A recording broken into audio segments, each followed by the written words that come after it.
In our textbook, Current Issues and Enduring Questions by Sylvan Barnett, Hugo Badow, and John O'Hara, they bring up many different topics that challenge us to think critically about issues in today's society, and one of which that is very interesting is the Church of the Flying Spaghetti Monster. You might be wondering, the Church of the Flying Spaghetti Monster, what is that? Is that even a real thing? And of course, it is a very real thing. Let me elaborate on it a little bit for you. So, back in 2005, the Kansas Board of Education approved the teaching of alternatives to evolution in public school science classes. The policies required teachers to educate their students about intelligent design, or rather, the theory that the universe was created by a conscious being, or God. The response of the Kansas Board of Education sparked an increase in critical thinking about religious freedom and equality in the United States. A young physics graduate by the name of Bobby Henderson took it upon himself to come up with a clever argument that would challenge the notion of what religious freedom entailed in Kansas. Henderson opposed the decision that the Kansas School Board of Education made, and he came up with an argument that would take itself to places all over the US and the world. In Henderson's argument, he brought to the table another theory that he believed should be taught in schools if they were going to teach about intelligent design. His theory was that a powerful deity called the Flying Spaghetti Monster created the world.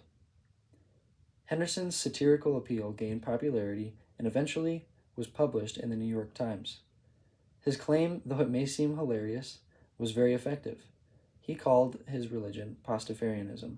Henderson's religion of the Flying Spaghetti Monster, or Pastafarianism, was very popular with many people, which eventually brought about the Church of the Flying Spaghetti Monster.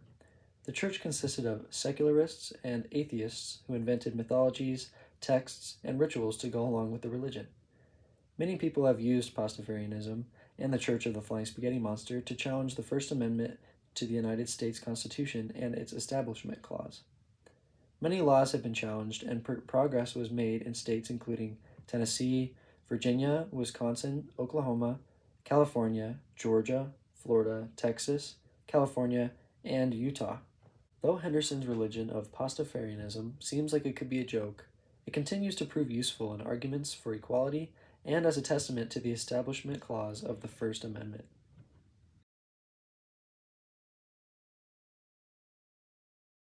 The Pastafarians have many claims and beliefs they say should matter more to other people.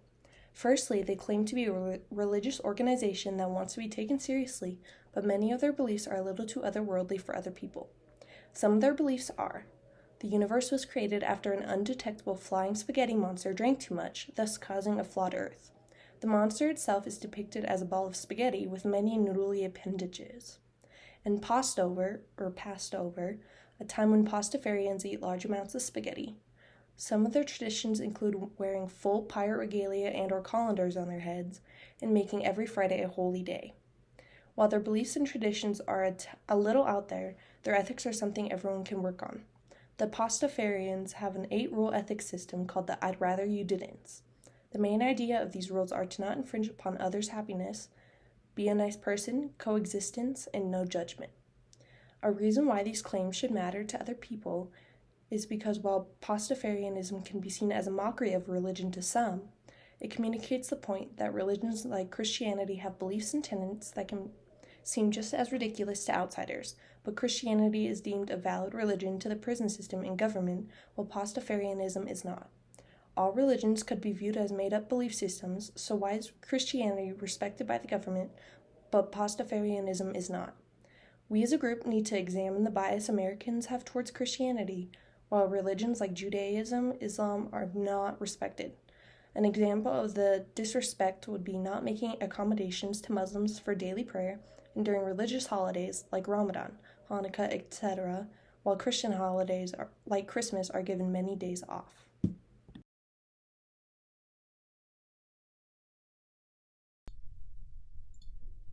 Based on the module's readings, the Kavanaugh versus Bartelt court decision, and Daniel Doughty's writing, The Sincerity of Belief, it seems that the main sticking point of many critics is that Pastafarianism is a satirical mockery of religion.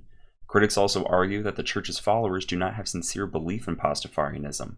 If we're able to prove that the followers of Pastafarianism have demonstrated a sincere belief in their religion, then we can say that their religious beliefs should be accommodated in prison. The claim that the religion is a satirical mockery can be combated by proving that the church members hold a sincere belief in the teachings of the flying spaghetti monster, because even if something is satirical in nature, it does not lessen one's beliefs of faith in the matter. Throughout this presentation, we have analyzed many aspects of Pastafarianism and general religious freedoms allowed in United States prisons. We have come to the conclusion that if the Church of the Flying Spaghetti Monster is recognized as a valid religious organization, then, under the Religious Land Use and Institutionalized Persons Act, prisoners should be allowed to practice Pastafarianism while incarcerated. Preventing inmates the access to exercise and practice their religions would be unconstitutional based on the First Amendment of the United States Constitution. Along with being a constitutional right, religion can also correct prisoners' behaviors and aid them in creating new lives and patterns for themselves, which can lead to more peaceful prisons in the long run. Due to this, religion and the ability to exercise your beliefs while incarcerated would support many prisons' goals of rehabilitation.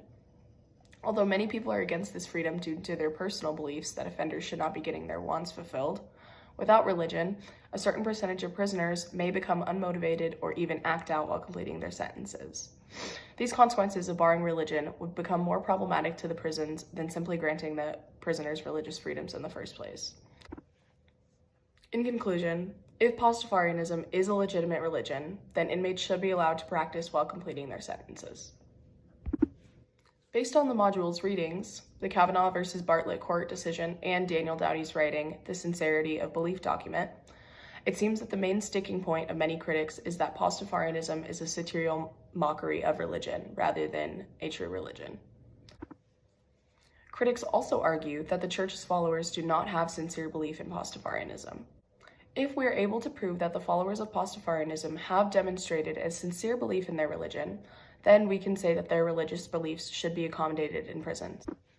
The claim that religion is a satirical mockery can be combated by proving that the church members hold a sincere belief in the teachings of the Flying Spaghetti Monster, because even if something is satirical in nature, it does not lessen one's belief or faith in the matter.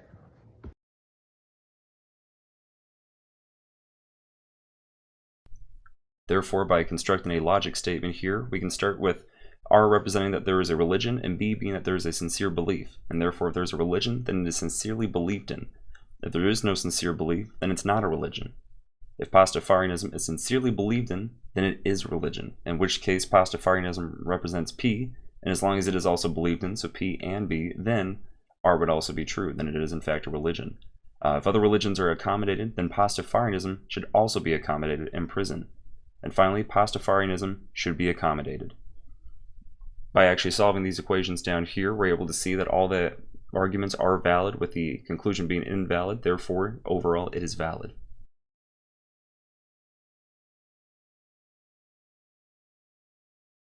I believe in the Flying Spaghetti Monster. I believe in all the virtues and things you should follow in Pastafarianism. It's fairly similar to most other religions. So what do you say to people who simply say, this religion is ridiculous?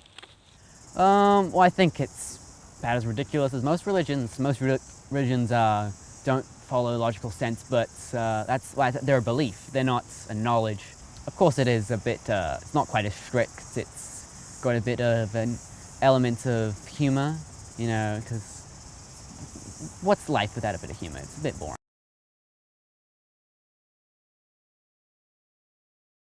It is a common tradition that followers of Pastafarianism should wear a colander or a strainer on their head, especially on their official photo IDs. This town councilor in Pomfret, New York, was sworn in wearing one on his head. Yeah, I'm on the town council of the town of Pomfret. After I was elected, I realized that, you know, when you're taking official pictures, like license pictures or whatnot, that it's recommended that you wear full pirate regalia, and if you can't, then you should wear a colander. Little did I know that it was going to be such a loud a loud incident. I was just making sure that my opinion and people that share my opinion had a voice. When Obi Canuel went to ICBC to renew his driver's license, he wore a pasta strainer on his head. I did apply to get my driver's license renewed with the colander on my head. That was in 2000. 14, I believe.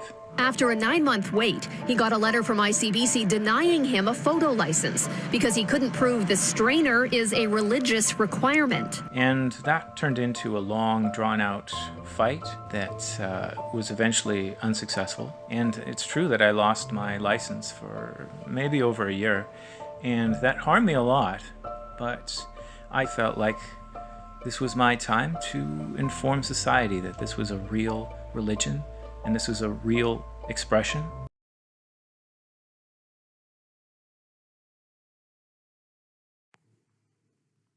As our real-world examples show, people demonstrate sincere belief in their faith of Pastafarianism. They take official documentation photos with colanders on their heads, like the mustache man.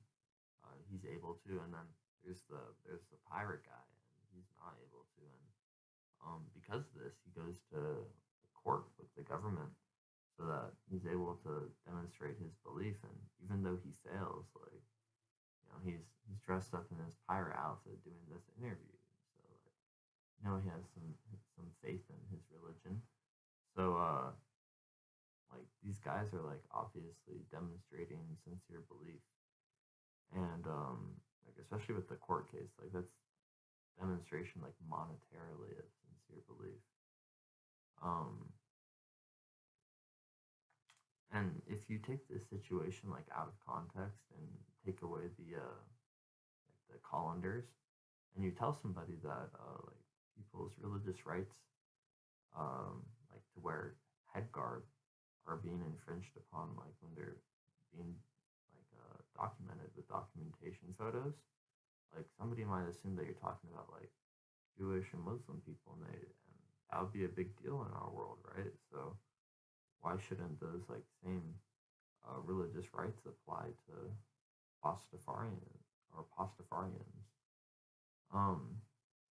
And the belief demonstrated in these videos reinforces our argument by showing us in real life that Pastafarianism like has true belief. And these followers, like, we should allow them to have religious expression in prison alongside other established religions. Like, if Christians are able to worship in prison, then why shouldn't a Pastafarian who has demonstrated sincere belief, like, in his religion, like, if he has a documentation of him wearing a colander on his head, like, why shouldn't his beliefs be respected? So